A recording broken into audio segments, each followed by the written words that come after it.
Alright, today we're working through some basic skills in Photoshop to create an artistic sort of picture. I've shared files with you. To get them, you will go to your Google Drive, right click on them, and download. They need to be onto your computer before you can put them into Photoshop. So you'll need the book image, you'll need camels, and you will need sky. So those will go right into your computer. And they should go into your downloads folder. What I like to do is, since they're down here already, click on the arrow, hit show in folder, and it'll show you exactly where it has them at. And it is in downloads folder. So next we're going to open Photoshop.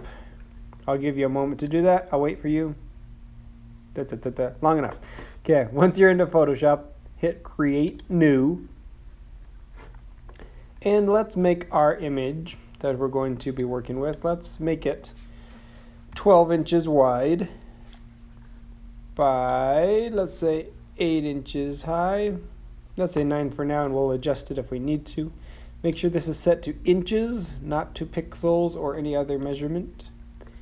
And we will have it at 200 pixels per inch. That's going to be the resolution.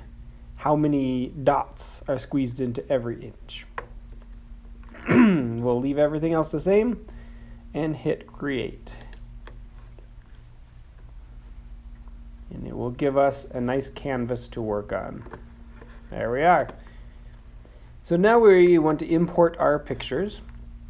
A couple ways to do that. You can go to File, and we're going to place Embedded. If you place linked, it means that when the outside photo that you're linking to, if that gets deleted or adjusted, it will make changes in Photoshop.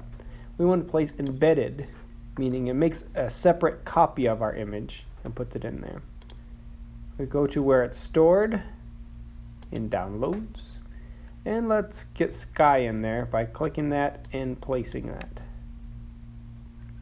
Give it a minute, and it allows you to adjust the size before placing it.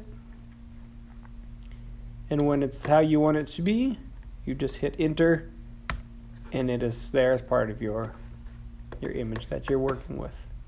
Another way to do it is just to open up where you've got it.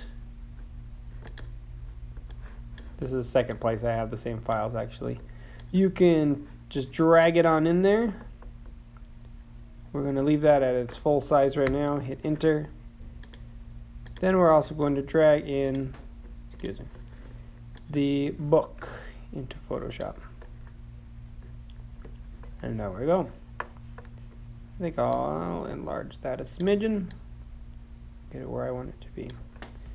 Now we have all three of our images in Photoshop, and you can see each of them over here on the layers panel. So the book, we can make it invisible or visible. Camels, well, there we go. Camels can be invisible or visible, and same thing with the sky. So we can work with all our different layers.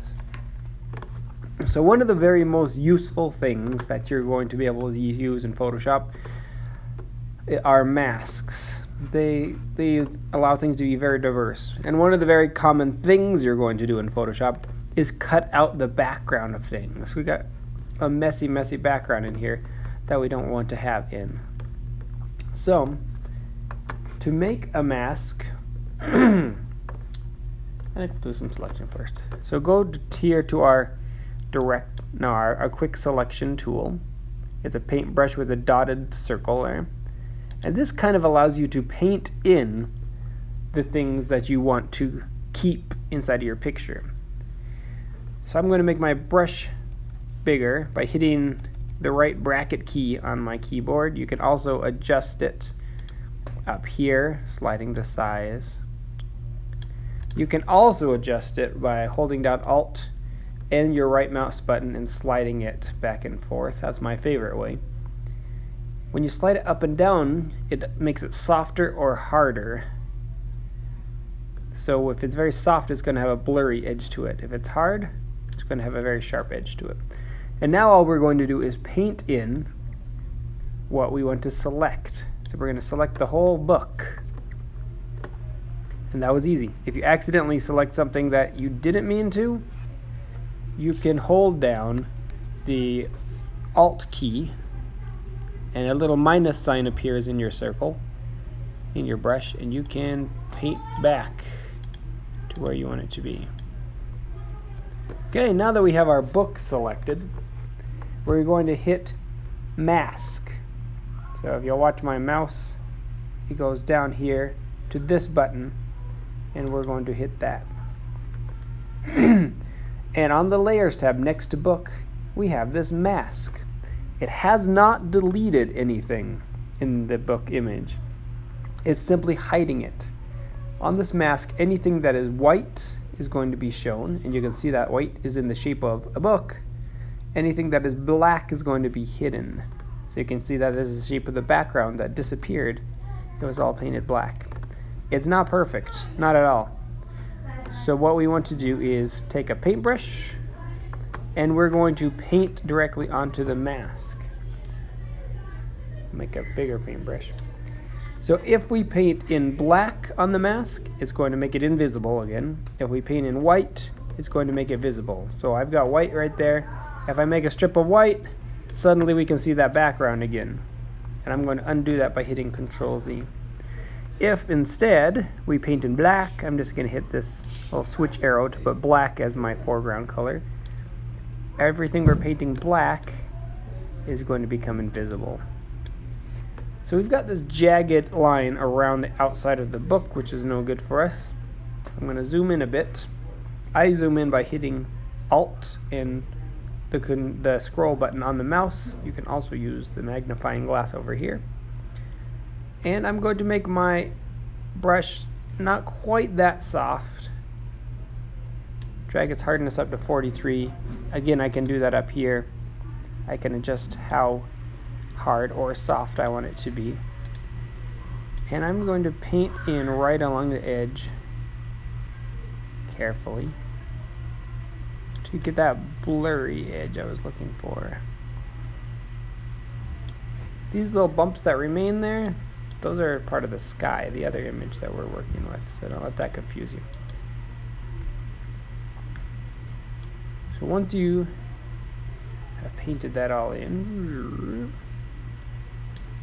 I want it to kind of fade into the background, so keep it kind of blurry there. And then we are happy with our book layer for the moment. And we're going to do the same sort of thing to the camel layer. Although look what I've done to the book here. Cut off too much. And the cool thing about using a mask instead of an eraser is that I can just go back in and paint that with white. And it comes right back exactly how it was, because it was never actually erased. Alright, and then we're going to hide that for a minute by clicking this eyeball right here. And we're going to make sure we're working on the camels layer now. Camels are a lot more complicated here. There's a lot of other things that we need to delete. So we'll start again by selecting the areas, the general areas we want.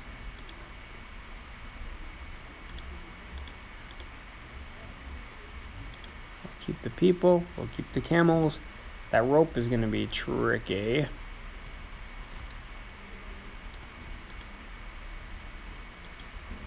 We can go back and define as much as we need to later.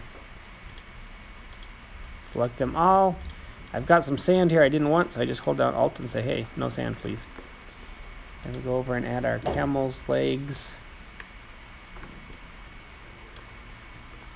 To be able to shuffle the screen around like that, I'm holding down the space bar and then just dragging with the mouse.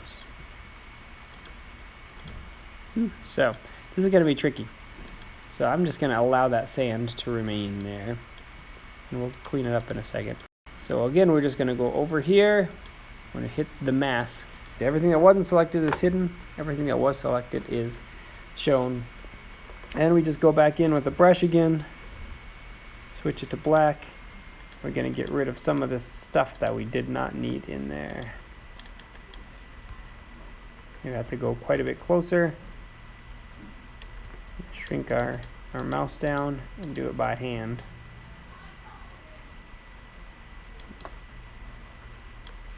Oops. But it shouldn't take too awfully long. Take your time to make it look nice. This is your piece after all. Okay, so we've got them roughly cleaned out here. And now would be a great time to save by hitting File and Save. And if this is the first time you've saved it, you will have to add a name to it. We'll call it Camel Book, or whatever you want to call it, and save it in a place where you are going to be able to keep it later, like your Google Drive file stream. That would be a great place to put it. I'm going to put it in my art tech class for now. Boing. Okay, so you may have done something like tried to erase this bird and it won't go anywhere. But that's because he's on another layer. So if you go to that layer and pull your eraser tool, well, you got to rasterize it first.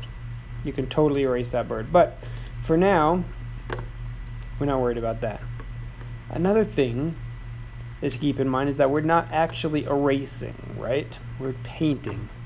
So in those areas where we did not get the whole camel's feet, we are going to want to paint back some of them so they have better than these stumpy little things that are going on. You might try to click on there and you have a problem and you're thinking, what is this? Make sure that you are painting on not the layer, but the layer mask. We want to be painting on the mask so that we're not messing with the actual image at all, but we are painting away parts that are visible or not visible. So I'm going to switch to white and fill it in until the camel foot is down in there a little bit better. Give him his foot back. Alright, cool. Same thing here, get your foot back. And then we have some extra that we don't want, so we just switch back to our black brush. We cut out around that and keep the areas that we actually do want. For this foot it ends up being pretty stumpy again. But you go back in and adjust back and forth. And that is the beauty of a mask. It's not gone. You can adjust it as much as you need to. There was also a rope on the camel that was connected to this guy. We're gonna have to kind of just guess where it was. Right around there. Nope, that's not our rope. This is our rope going right up here. So once we see our rope in there, we can go back and get rid of the extra stuff that we didn't mean to reveal in order to keep just our rope.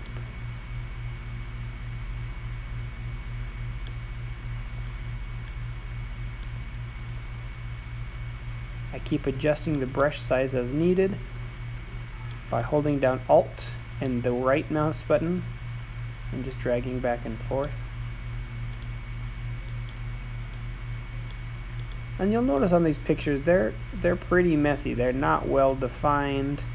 The camel doesn't have much detail to it at all. It's a very low resolution picture. So when you're finding images to use for your projects, you want to have images that are high resolution and will show you all you need to see. In this case, we're going to shrink our camels way down so it won't be much of a problem. So when we turn our book back on so that we can see that layer again, our camels are suddenly gone. So we need to put our layers in the correct order. Over here, whatever is on top is going to look like it's on top of the stack. So we'll drag our book down below the camels, and suddenly our camels are on top of the book. And that already looks kind of cool. We will adjust these to fit each other better in the next section of the tutorial. Don't forget to